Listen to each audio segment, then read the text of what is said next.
આજે આપણે સાબુદાણા બટાકાના ફરાળી વડા બનાવીશું. તેમાં આ મુજબ આપણે સામગ્રી જોઈશે. આપણે અહીંયા 500 ગ્રામ સાબુદાણા લીધા છે.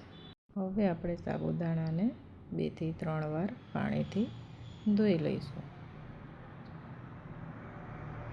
સાબુદાણાને ધોઈ લીધા પછી આપણે એમાં 3 થી 4 ગ્લાસ જેટલું પલાળવા માટે પાણી ઉમેરીશું. સાબુદાણાની ઉપર 1 થી 1.5 ઇંચ પાણી રહે એ રીતે પલાળવાના છે.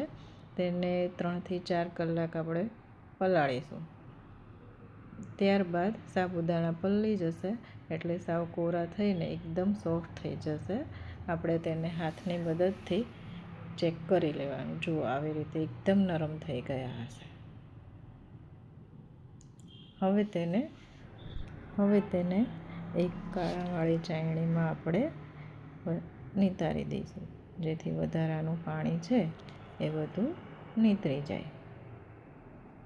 હવે તૈયાર કરેલા મસાલા છે એ બધા ઉમેરી દઈશું.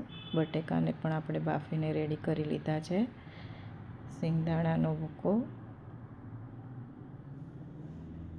સમારેલી કોથમીર, 1 થી 2 ચમચી જેટલો લીંબુનો રસ, ફરાળી મીઠું, આદુ મરચાંની પેસ્ટ, ધાણા જીરું, ગરમ મસાલો અને અડધી ચમચી જેટલી ખાંડ. હવે એક મોટા વાસણમાં આ બધી વસ્તુઓ આપણે મિક્સ કરી લઈશું. વારાફરથી એમ બધી જ એક પછી એક વસ્તુ આપણે અંદર મિક્સ કરી લઈશું.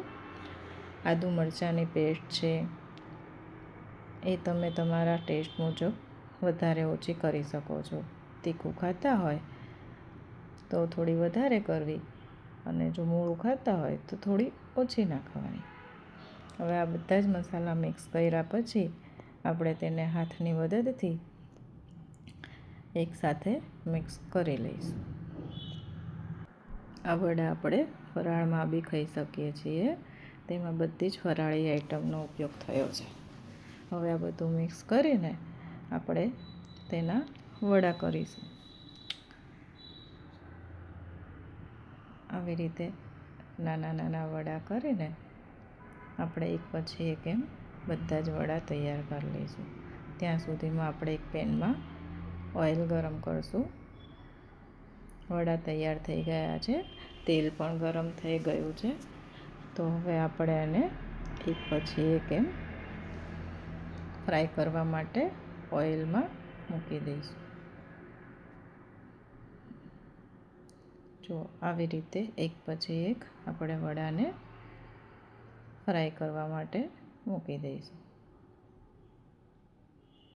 થોડી વાર પછી 2 થી 5 મિનિટ પછી તેને ચમચાની મદદથી આપણે બીજી બાજુ ફેરવી લઈશું.